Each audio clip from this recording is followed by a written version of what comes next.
Hey everyone, welcome back to my channel. Today I will show you how to set up a lock on Windows 11 to secure your PC from unauthorized access.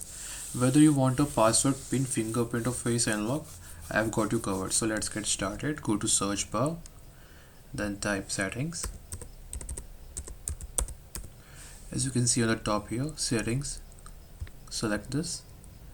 Now look for account section in the left panel. You can see accounts, click on it. Now scroll down a bit. You will see sign in options. Select sign in options. Under sign in option you will see different ways to lock your PC. For example, you can see the facial recognition, you can see the fingerprint recognition, you can see the pin, and you can see your physical security key.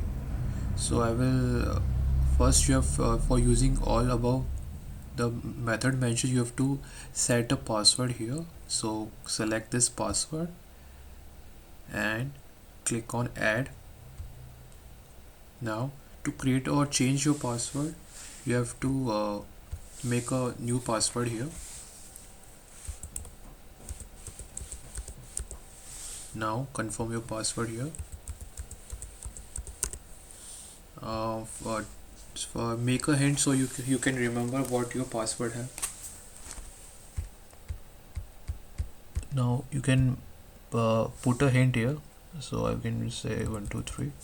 Okay, now select next, then click on finish to set up your password on your laptop or PC.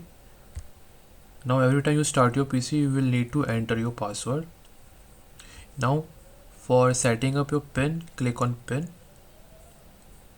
click on setup.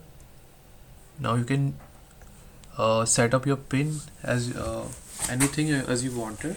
Now after selecting your password, then click on OK. You will set up your pin, and that's it.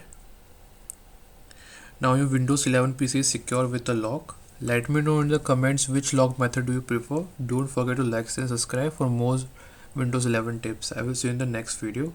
Thanks for watching.